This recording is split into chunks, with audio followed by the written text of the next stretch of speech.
যে দেশে রয়েছে নিজস্ব সরকারি মদের বোতল, যে দেশে নারীরা কখনো বিয়ে করতে চায় না, যে দেশের মানুষগণ ছেলে এবং মেয়ে উভয়ই লুঙ্গি পরে থাকে, যে দেশে গেলে আপনি বুঝতেই পারবেন না তারা কতটা আন্তরিক। বলছিলাম আমাদের পার্শ্ববর্তী দেশ মিয়ানমারের কথা। এই দেশে এমন কিছু রহস্য লুকিয়ে রয়েছে যার কারণে মাঝে মধ্যেই এটি সারা পৃথিবীর নজর কেড়ে থাকে। তাছাড়া আপনি কি জানেন, যদি আপনি মায়ানমারে বিয়ে করতে যান তাহলে আপনাকে একটি জিনিস দেওয়া হবে যা হয়ে যাবে আপনার একদমই লাইফ সেটেল। তাহলে চলুন মায়ানমার সম্পর্কে অজানা কিছু তথ্য আজকের ভিডিওতে জেনে নেওয়া যাক। আমাদের পার্শ্ববর্তী দেশ হচ্ছে মায়ানমার। যদিও এটি দক্ষিণ অঞ্চলে অবস্থিত, মায়ানমারে রয়েছে 4টি দেশের সাথে সীমান্ত: বাংলাদেশ, ভারত, লাওস ও থাইল্যান্ড। তবে মায়ানমার দেশটির সবচেয়ে বেশি আলোচনা থাকে এদেশের সামরিক ও রাজনৈতিক আবেগের কারণে। মায়ানমারে রয়েছে নিজেদের তৈরিকৃত মদের বোতল, যেটাকে অনেকটা সরকারি মদও বলা হয়। এখানে অ্যালকোহল বা বিয়ারকে এতটা পরিমাণে সম্মান দেওয়া হয় যা অন্য কোনো মানুষকেও দেওয়া হয় না। তাই সরকারি পক্ষ থেকে অনেকের কাছে এই সার্ভিসটি তারা পেয়ে থাকে।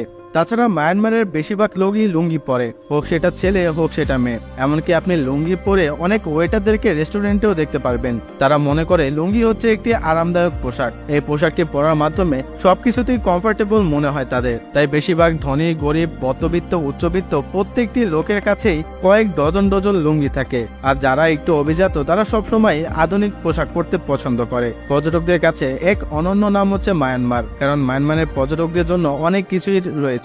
তাছাড়া মায়ানমারের মানুষ কখনো চা খায় না, চা পান করে না, তারা চা খেয়ে ফেলে। কথাটা একটু অদ্ভুত শোনালেও এটি সত্যি। আমাদের দেশে যেমন চায়ের পাতা থেকে চা উৎপন্ন হয়, সেখানে চায়ের পাতা সম্পূর্ণ সুপের মধ্যে ভিজিয়ে খাওয়া হয়, কারণ তারা মনে করে পান করা চা থেকে এটি খেলে আরো বেশি শরীরের ভিতরে শক্তি পাওয়া যায় এবং এটি বেশ উপকারী। মায়ানমারের মেয়েরা সহজে বিয়ে করতে চায় না, তারা মনে করে বিয়ে কোনো অত্যাবশ্যকীয় জিনিস নয়। এই কারণে মায়ানমারে অনেক ছেলেরাই অবিবাহিত থেকে যায়। মায়ানমারের বেশিরভাগ ছেলে মেয়ে উভয়ই চায় বিয়ের আগে সবকিছু করে ফেলতে।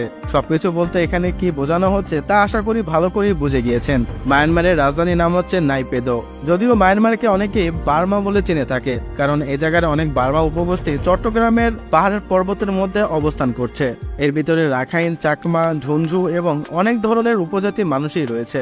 মায়ানমারের বেশিরভাগ অঞ্চলই বৌদ্ধ ধর্মের মানুষ। এই অঞ্চলের মানুষেরা বৌদ্ধ ধর্মে বেশিরভাগ বিশ্বাস করে।